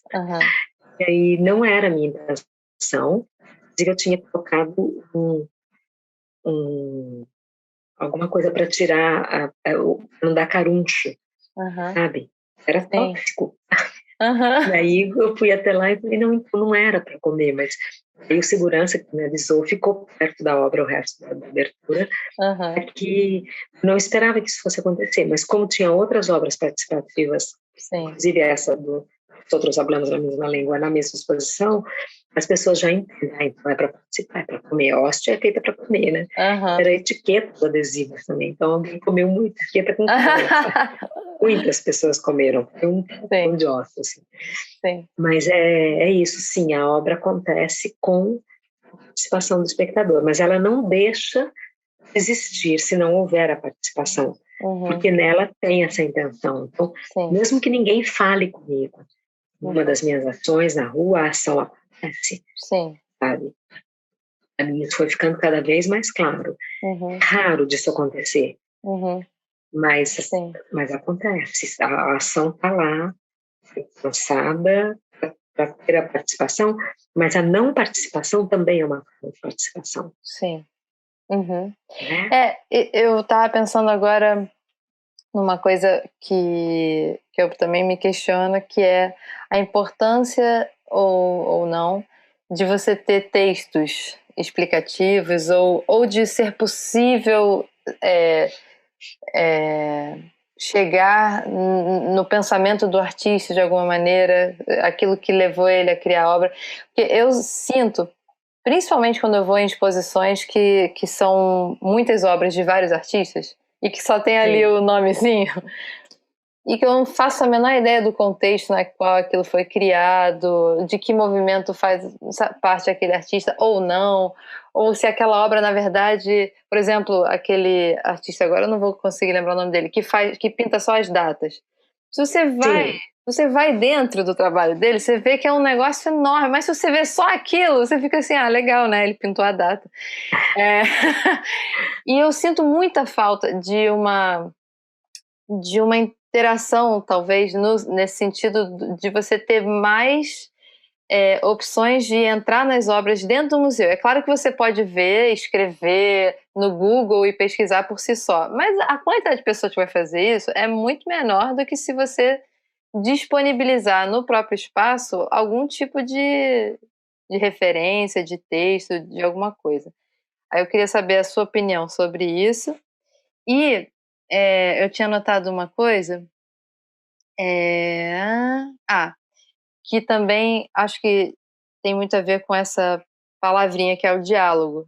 uhum, Que para o processo de comunicação ser completo, não basta você dizer alguma coisa e aquilo ir para o ar, mas tem que chegar na pessoa e isso de alguma maneira, de alguma forma, afetá-la. Então, assim, o diálogo se dá numa troca e não só na exposição de alguma coisa. E eu acho que isso que eu estava falando, de você fornecer materiais, ou enfim, uma possibilidade de outras leituras para criar outras densidades na arte contemporânea, principalmente na arte contemporânea, que eu acho que às vezes é um pouco mais difícil, para mim seria importante para gerar essa comunicação mesmo. Mas eu não sei se eu estou falando besteira. Peraí, você tem duas coisas. A questão, né, de uma possível explanação sobre a obra, sobre o artista, né, ao lado de cada obra. E depois a segunda, então, não ficou muito claro o A que você quer dizer. segu O diálogo acontece. A segunda eu acho que talvez seja um pouco mais abrangente e talvez seja um cutucamento que eu estou fazendo, às vezes, porque eu sinto que a arte contemporânea é, muitas vezes é um pouco mais difícil de chegar. Hum, Que é isso que você estava falando, não necessariamente você precisa entender, mas eu sinto que criar mecanismos de fazer a pessoa se aproximar daquilo mais, para mim seria interessante, eu enquanto espectadora e enquanto artista, assim. uhum, E eu estava pensando nessa ideia de você criar um diálogo, de você realmente propor um diálogo e não só uma exposição, assim. Eu estou expondo aqui uma coisa que eu fiz, mas se você não entender, não gostar, não faz diferença nenhuma para mim, sabe? Tipo, sei. eu sei que nem sempre vai acontecer, obviamente, porque eu acho que depende muito da vivência pessoal de cada um, da bagagem, tanto cultural quanto de vida que a pessoa tem, que vai criar é, é, receptáculos assim para aquela obra. Mas eu sinto que existe também, vou usar essa palavra com várias aspas, uma certa arrogância do artista em jogar alguma coisa sem tantas âncoras para quem está assistindo, para quem está vendo. Olha, são várias questões, acho que são questões bem complexas que você está Desculpa. trazendo, porque imagina, não, eu gosto dessas provocações, mas essa ideia de explicar o que o artista quis dizer com a obra, eu acho perigosíssima, inadequada, mas tenho propostas para isso, Tá. sabe? Fui curadora do educativo da Trienal de Artes do SESC, da primeira Trienal de Artes em 2014, junto com Jorge Mena Barreto e Samantha Moreira, que também são artistas que pensam, né, o educativo de museus. A Samantha sempre teve um espaço, o Ateliê Aberto em Campinas, que era um espaço para cursos, mas também para reflexões, para exposições, sempre de uma maneira muito crítica. Então foi um privilégio muito grande estar com eles. O Jorge, por exemplo, eu não sei se você conhece o trabalho dele, mas o doutorado dele é sobre desleitura. A ideia de desler o mundo e desler as obras de arte, em vez de da malfadada releitura, sabe? É uma coisa que eu nunca gostei da ideia da releitura em si, porque, principalmente nas escolas, eu trabalhei muitos anos com formação de professores, professoras, e dei aula também para crianças em ateliê, para adolescentes, durante muitos anos. E o que eu via dessa releitura sempre foi uma coisa que me incomodava, porque era mostrar a Tarsila do Amaral, e aí falar, então, essa Tarsila, agora faz a sua. É uma grande sacanagem com uma criança, sabe? Você dá uma responsabilidade nesse nível, porque você mostra um trabalho, sabe, interessante, bonito, colorido.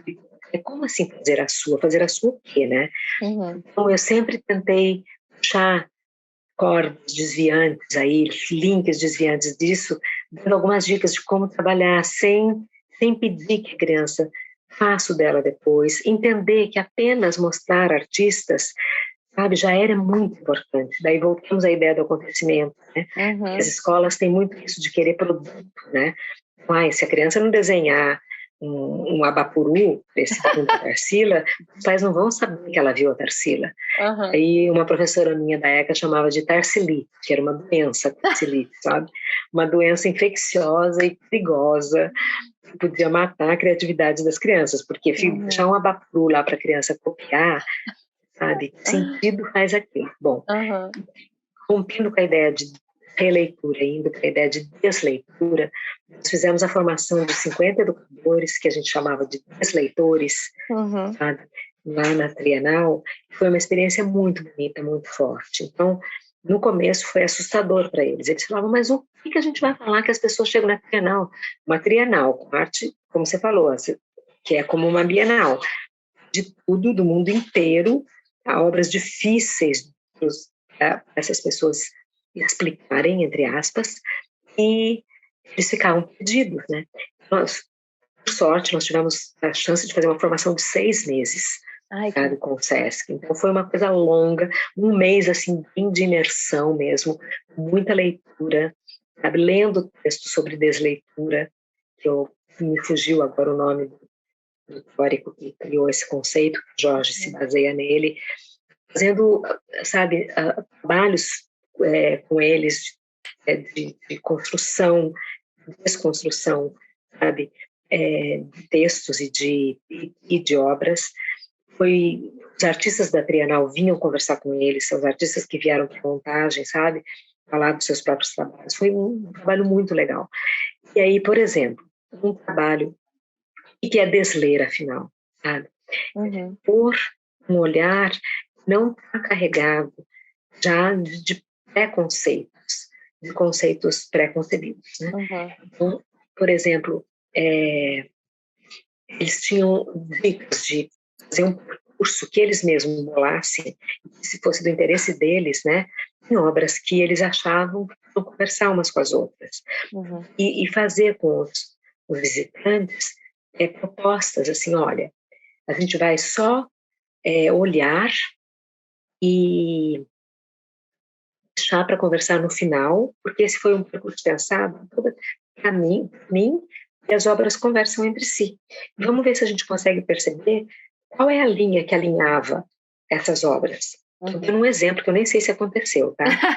Veio agora à cabeça, mas era tão amplo, sabe? A maneira que a gente deixava que eles construíssem os percursos deles, que eles fizessem as propostas que eles achavam dentro da ideia de nunca dizer, o artista pensou assim e fez isso por conta disso, sabe? Nunca usar esses argumentos, deixar as pessoas mesmas tentassem achar alguma brecha para entrar na obra. Então, a gente tem um material educativo maravilhoso, foi usado com eles e depois distribuído para os professores, com obras, com propostas. O Jorge, por exemplo, tem uma proposta que se chama Desleitura. Ele fazia tapetes com palavras misturadas. Por exemplo, eles, em particular, olhava para uma obra e pensava que o que ela mais estava de forte nela era a questão da uma certa abertura, sabe? Deixa eu só olhar, é que eu não queria falar, deixa eu pegar rapidamente esses tapetes, só para não falar palavras que eu vou inventar, mas que tenham. Eu ia te perguntar, você gosta do Francis Alves? Adoro. Eu adoro ele também. Adoro. Nossa, eu comprei aqueles 2 livros, sabe? O do Furacão e o outro do filme. Nossa, agora esqueci o nome dele, é que eu não estou em casa. Que ele conta as histórias todas das crianças. Dos sabe? brinquedos? O trabalho que ele faz dos brinquedos. Nossa, que coisa mais linda, né? Sim. Eu admiro muito, muito o trabalho dele. Pronto, achei aqui, deixa eu só pegar as palavras. Tá bem. Por exemplo, a palavra do oceano. D-O-C-E-A-N-O, do oceano, que é um dos tapetes que eu tenho em casa. Você pode pensar que vem de doce, de ano, ou de oceano, de doce, ou, sabe, tem outras que dão mais possibilidades ainda. Desistir, com X. Existir, né? E desistir misturado. Desvisão, dispenso, nadagem, sertão, com C, aleitamento, deusejo, sabe? Deusejo eu amo. Bom, esses tapetes, eles ficam para os educadores, ou para os desleitores usarem, para fazerem propostas para o público, por exemplo, sabe?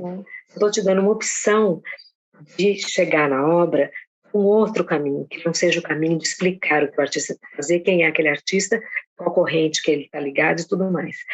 Então, eles visitavam as obras, conversavam, faziam um percurso, um passeio, daí eles iam para os tapetes, ele falava, olha, esses tapetes foram criados pelo artista, o trabalho se chama Desleitura, e ele olhou os trabalhos que nós olhamos e pensou que esses trabalhos têm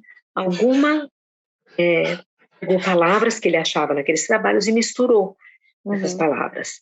Então agora, vocês escolham um tapete e andem com ele pela exposição até achar uma obra que vocês acham que do oceano tem a ver com essa obra, por exemplo. Né? Ou desistir com X. Aí as pessoas pegavam o tapete, saíam andando e colocavam em frente às obras. Isso ainda gerava, depois desse primeiro passeio, ainda gerava. Por que você achou isso? Sabe? Por que esse do oceano? Primeiro, você quebra um padrão, você pega uma palavra que não existe. Sabe? Se eu pegasse uma palavra normal, tipo beleza, então onde você vai pôr o tapete de beleza? Né? Ela limitava muito. Sim. A beleza está cheia de estereótipos, ela já está prontinha na nossa cabeça, o que é beleza e o que não é beleza. Ela nunca poria na frente de um trabalho visto como feio. Sei lá, vamos dizer que isso aqui fosse um autorretrato do meu neto, né? Vamos dizer, eu acho lindo, eu acho mas lindo digamos que se fosse dito que era de um artista adulto, né? Talvez alguém olhasse e falasse, mas isso aí meu filho faz, não é bonito. Talvez falasse uma coisa assim, né? Dentro do padrão. aí não iriam usar a beleza num trabalho como esse, né?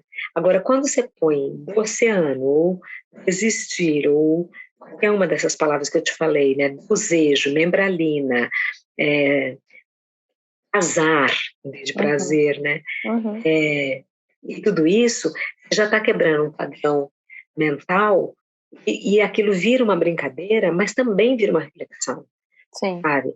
Porque daí, quando a pessoa explicava para o grupo, mas olha, eu achei que o oceano tem a ver com isso porque esse azul do quadro aqui me parece um oceano, sei lá. Uhum. Qualquer coisa que ele achasse era uma ponte que ele fez com aquela obra.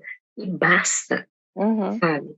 Sim. E, essas informações podem, sim, eu acho que são importantes, eu acho que enriquecem a maneira que você vai poder olhar para a obra, mas elas também podem Engessar. engessar, exatamente, diminuir, sabe, a fruição que você teria com a obra se você não soubesse. Uhum. Eu penso numa coisa muito básica, por exemplo, Carl André, um artista super importante do minimalismo, Uhum. mas que era casado com Ana Mandieta e é suspeito até hoje de ter matado a Ana Mandieta, Sim. sabe? Então, para mim, é difícil olhar para o trabalho do Carl André sem pensar quem é ele, o que Uhum. aconteceu, sabe? Sim. E é uma informação, não que eu não queira tê-la, ela está dada e tudo mais, Uhum. mas é uma informação que interfere. Sim. Tento olhar para o trabalho e falar, sim, isso foi muito importante no minimalismo, tem a ver, mas acaba que vem Sim. essa pré-camada. Como essa pré-camada tem milhões de outras, né? Sim. Podem atrapalhar uma profissão. Uhum. Não que a gente deva esquecê-las. Se você já tem acesso a elas, é para lidar com o que você vê e a informação que você já tem. Sim. Né? Mas eu realmente prefiro desler. Uhum. Desler o mundo, desler as obras, sabe? Do que ler, mesmo se a gente pensar em leituras mesmo, sabe? Desler os textos, Uhum. muito, muito, mas é um exercício. Sim. Exige de nós muito mais do que apenas ler. Ler e Sim. desler. Se você quiser, depois eu te mando essa referência do Ah, texto, eu quero. Sim. o texto da desleitura. Mas assim, quando eu digo que eu sinto falta que os espaços expositivos deem algum tipo de ferramenta, mais ferramentas, também poderia ser isso que você está falando, sabe? Entendo.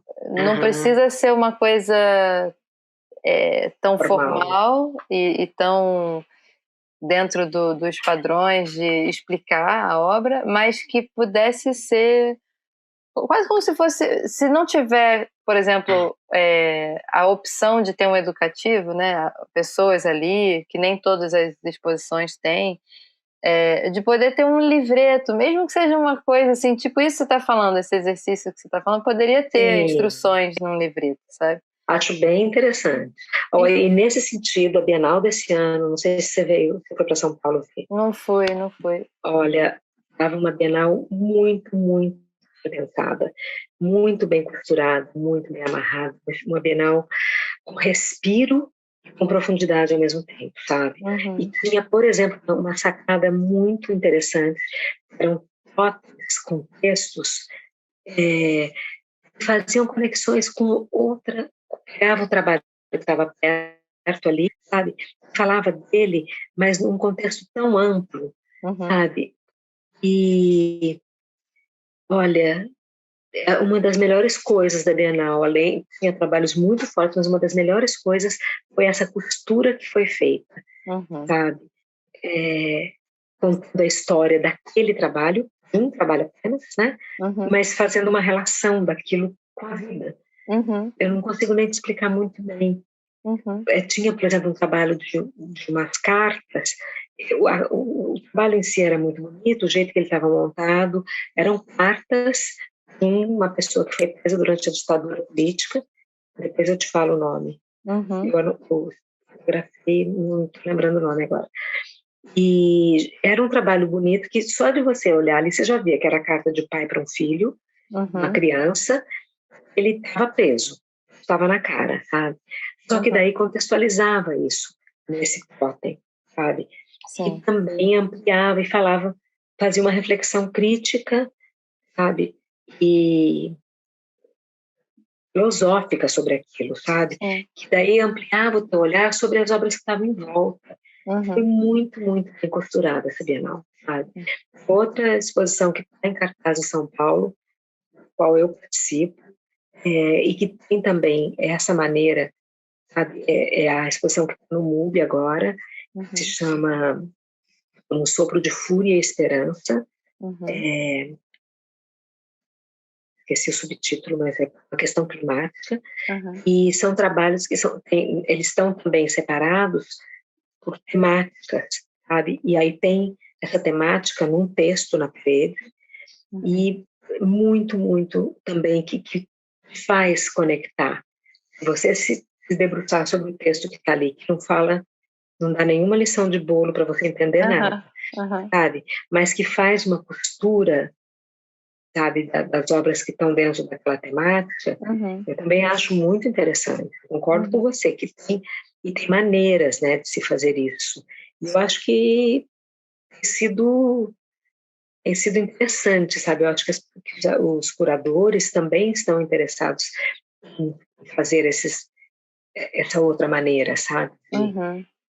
De se mostrar trabalhos de arte contemporânea. Sim. Mas assim como ela é um campo específico de saberes também, Sim. como a física quântica, né? Você não sabe tudo de Uhum. física quântica, né? Uhum. Você vai dar conta de algumas partes daquilo de acordo com o seu background, de acordo com a sua experiência anterior. Ou também, se você resolver mergulhar naquele universo, você vai ter um mundão para descobrir ali dentro, né? Sim.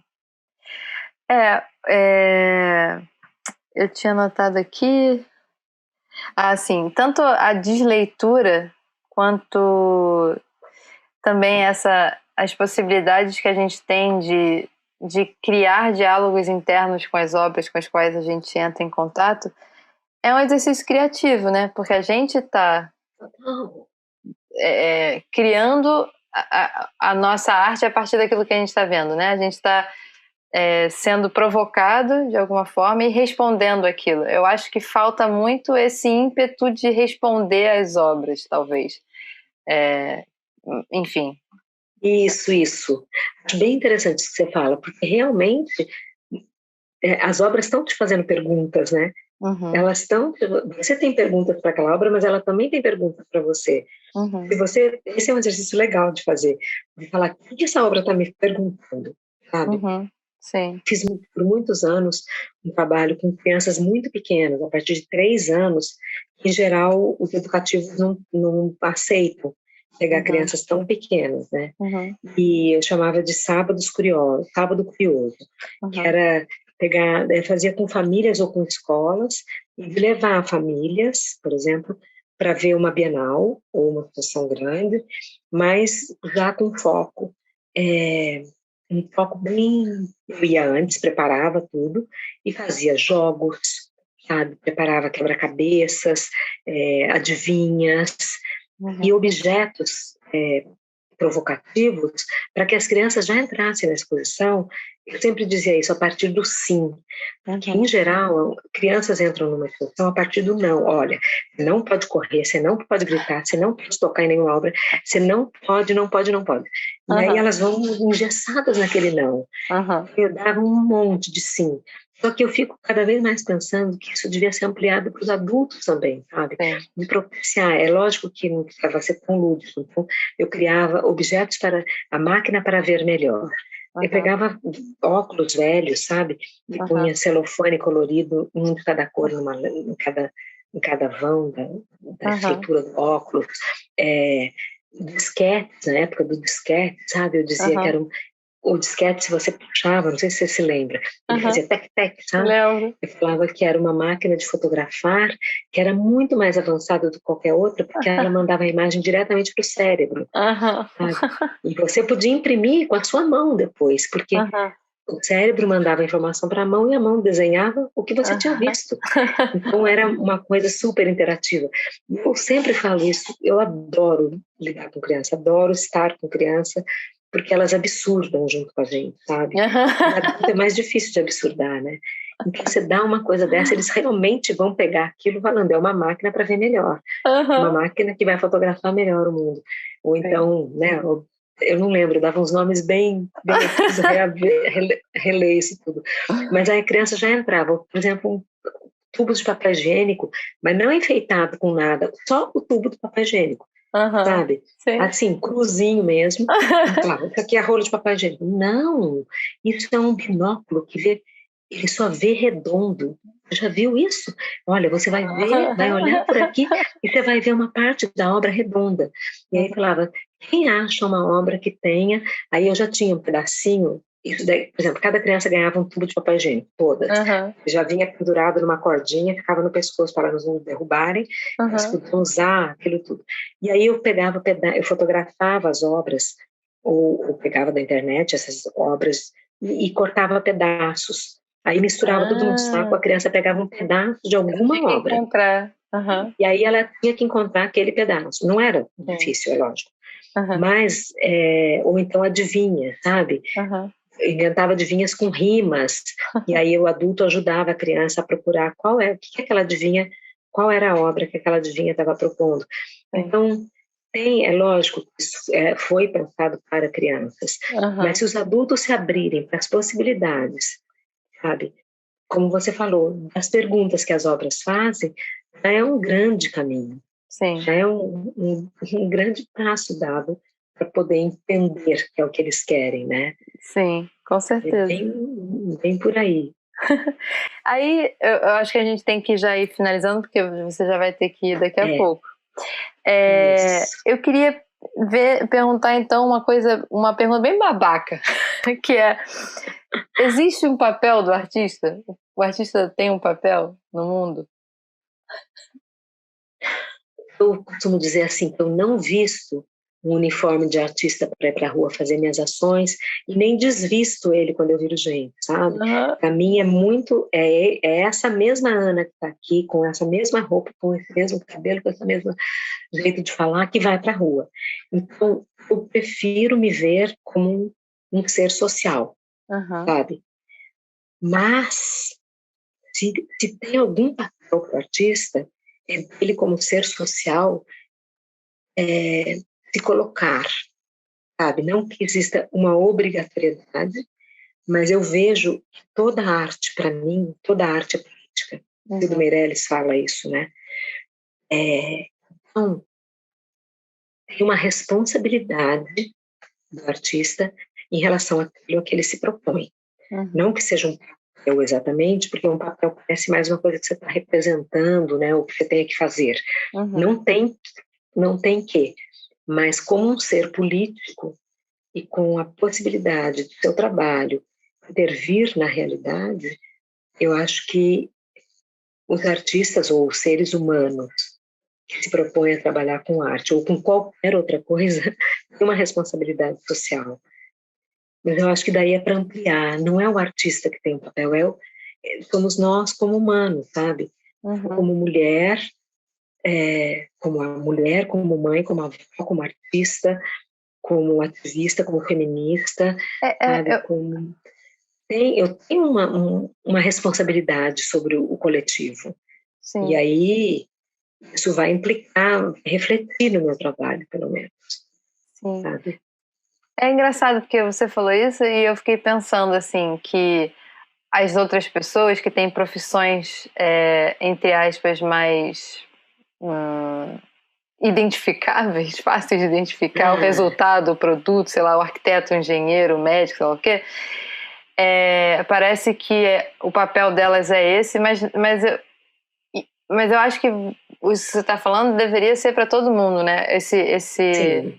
Esse papel social de como você exerce a sua profissão, como você se coloca no mundo, faz todo sentido. Só que o artista, no caso, a matéria-prima dele é a vida, né? Tipo, é a própria vida, e as próprias pessoas, e as relações, e os sentimentos. Nem todos, ainda tem, né?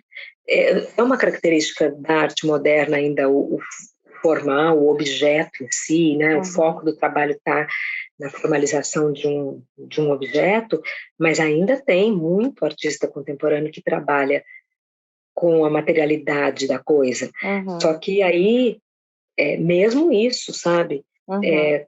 A responsabilidade está ali. Então, você pega um trabalho do Jonathan de Andrade, que agora vai representar o Brasil na Bienal de Veneza, saiu Que um legal. anúncio, né? Uhum.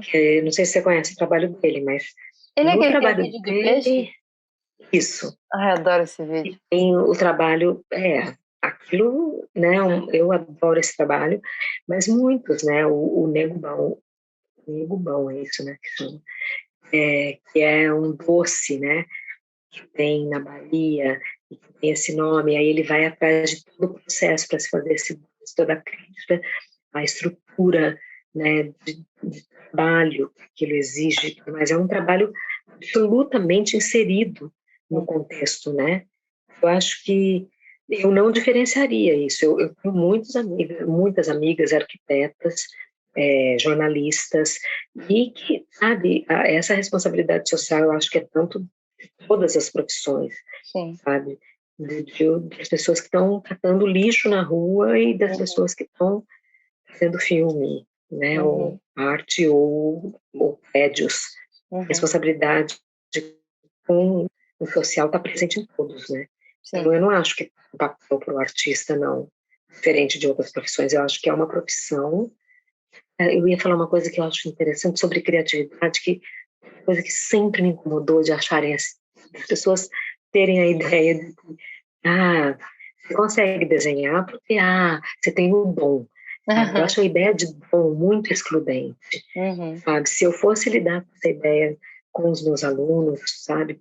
Principalmente alunos de escolas públicas, sabe? Alunos que têm uma condição social mais desfavorecida, eu já excluiria muito, sabe? De pensar, esse tem dom, esse não tem dom.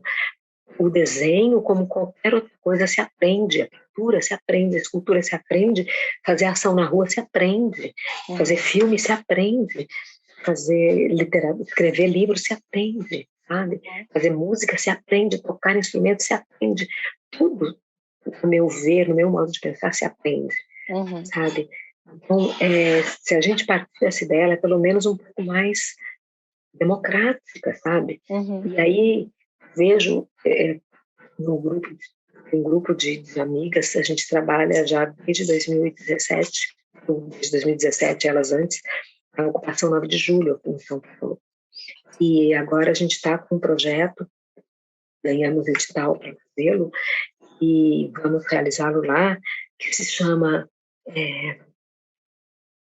Autoconstrução, um de nós. E a nossa reflexão desse nosso grupo foi exatamente sobre pensar o quanto as mulheres que a gente conhece, que moram na ocupação, que a gente está acostumado a frequentar e trabalhar junto com elas, o nível de criatividade, o sentido de criatividade, como dar conta da vida Uhum. de uma maneira muito ampla, o quanto de criatividade está presente naquelas mulheres e que elas não têm noção, elas Uhum. acham as artistas e as moradoras, eu não sou criativa, Uhum. sabe? O nosso trabalho nesse projeto é exatamente trazer à tona essa noção do quanto é criativo você sobreviver, dar conta de, sabe, é, da, da, das, das imposições que são feitas, sabe? É Uhum. só com mulheres o trabalho. Uhum. A mulher, ao corpo feminino, sabe? Dentro de casa, dentro dos espaços públicos, dentro do espaço de um prédio junto Uhum. como esse, né? Dentro Uhum. do movimento, dos movimentos sociais, nesse caso liderado por uma mulher, essas mulheres são tão mais criativas do que elas conseguem sequer imaginar, Sim. sabe? Então, a ideia de criatividade, como você disse, né? Às vezes a gente não se dá conta que a gente pode ser criativo só de olhar para uma obra de arte, sabe? Mas tem muitas outras facetas do dia a dia em que a gente está exercendo criatividade que não tem nem noção, que Uhum. fica ligada a essa noção de criatividade como conseguir fazer um produto, um desenho, uma Uhum. escultura, um filme, um livro, achar que é ali que está a criatividade, sabe? Uhum. E não no agir no dia a dia, no criar a comida que você vai fazer, né? O trabalho, um novo trabalho, um novo jeito de sobreviver. Isso é de uma criatividade Uhum. imensa, sabe? Sim. horário, não, mas ainda temos 5 minutos. Não, o brasileiro é rei da gambiarra mesmo, assim, não é? Então, assim, a própria gambiarra, que é uma coisa que o Carl Guimarães também Isso. institucionalizou, criou um registro muito bonito, já é uma maneira cotidiana também, que eu vejo muito, assim. Nossa, teve um dia que eu vi um cara levando uma cadeira de escritório numa bicicleta em cima da cabeça dele. Eu fiquei assim, é muito incrível, cara, o brasileiro. A melhor coisa do Brasil é o brasileiro. Mas então tá, eu ia te perguntar talvez a última coisa, mas não sei se vai dar tempo, como é que é viver de arte, de fato. Assim, eu captei muito na sua fala experiências ao redor do fazer artístico, assim, que a gente espera que está numa galeria ou tal. Eu vi que você faz muitas residências artísticas também no seu site, é muito prolífico, assim, tem muitos trabalhos. Então eu imagino que isso tem a ver, e também com todas essas ações que estão conectadas, como dar aula ou propor coisas em torno da experiência artística. É isso? Estou no Então, é caminho? isso, porque para mim não tem diferença. Uhum. Minha atuação em sala de aula, seja com crianças ou com adultos ou com adolescentes, ela tem a mesma gênese das minhas ações no espaço público, Uhum. sabe? A ideia da troca, do Sim. diálogo, do acontecimento, sabe? Sim. E de provocar, sabe? De provocar. Eu sempre falo que eu vejo a arte como uma possibilidade de encontros. Esses encontros não sempre são agradáveis, muitas vezes são, sabe, angustiantes, incômodos, mas é um encontro principalmente entre o sujeito alvo das minhas ações e ele mesmo, sabe? Não comigo, não com a arte, sabe? Esse encontro, isso se dá muito na educação. O Boyce dizia, né, o meu melhor trabalho como artista é ser professor, sabe? Então, isso é muito preconceito, sabe? Eu cheguei a escutar na USP, Caramba. eu fiz a licenciatura em artes, né? Eu cheguei a escutar na USP de uma pessoa, de um professor: você não vai ser uma professorinha, né? Eu falei, não, eu vou ser uma professora. Sabe? Essa ideia de um artista como aquele ser à parte, sabe? E melhor, não colocar numa ficha lá que você é, sou artista, não colocar sou professor, sabe? Isso é muito preconceito. A educação no Brasil tem, infelizmente, né, esse descrédito, né, de não ser vista. Muito mais cool você falar que você é artista do que você é professor. Né? Mas a minha atuação sempre foi muito claro para mim o que eu estava fazendo com as crianças, para provocá-las a pensar, que é o que eu busco no meu trabalho, e que eu acho que é o que a arte faz. Mas não só a arte, a matemática também faz isso, sabe?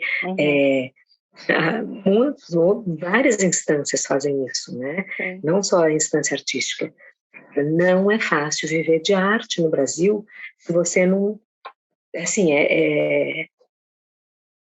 caminhar para todos os lados, sabe? Sim. Tem um campo muito aberto, você pode trabalhar em instituições, você pode trabalhar em escolas, tem um campo grande, mas cada vez mais eu acho complexo dar aula a pessoas que querem se formar como artistas e estão pensando nisso como ganhar pão, porque não tem uma receita de se faça assim assado. Eu não tenho galeria, já tive, mas não tenho. E muitos anos não tenho galeria, vendo uns trabalhos, mas eu sempre tive mais possibilidades de me sustentar por meio de instituições como o SESC, como o CCBB, como outros lugares onde eu posso dar palestras, cursos e também fazer intervenções. Sabe? No Brasil, pelo menos no estado de São Paulo, o SESC é muito forte, sabe? É uma instituição que já ajuda todos os dias muitos artistas a sobreviverem. Artistas da música, da dança, do teatro, do cinema, das artes visuais, né? sim, Infelizmente, não é assim, não é falar, sabe, tem uma regra, tem uma receita, não tem, sim. sabe? A gente tem que ser múltiplo, mas se você entender o seu trabalho como educador, da mesma maneira como o seu trabalho de artista, já é uma maneira de entrar na educação com com outra intenção que faz muita falta, sabe? Sim. Ainda a arte é vista como um belo conjunto pela Uhum. maioria das pessoas. E na escola ela ainda é vista, infelizmente, na maioria das escolas, ainda como a serviço de outras disciplinas, Uhum. sabe? Ou então para fazer festa junina, fazer enfeite de festa junina, para fazer. Infelizmente. Lógico que nós não estamos falando das escolas particulares, e Aham. mesmo das escolas públicas que têm muita escola pública muito boa, Uhum. né? Sim, Mas, generalizando, ainda acontece muito isso. sim, sim. Então, é assim, é usar de toda a criatividade possível, mas é como ser vegano ou vegetariano, sabe? Vai além de não comer carne, é uma Aham. opção de vida, sabe? Sim, sim. Ser amplia, né? Aham. Ou ser feminista, sabe? Sim, É uma opção, sim, né? Então, sim. você põe depois que você abre os olhos para vê com aquelas lentes, sabe? O veganismo, o feminismo, ou qualquer outro dessas, né, atuações no mundo, Aham. maneiras de estar no mundo, você não tem a lente anterior mais para olhar. Sim. Você não vê uma atitude machista sem detectar. Aham. Isso, sabe, comigo Sim. pelo menos foi assim, sabe? Obrigada, Ana.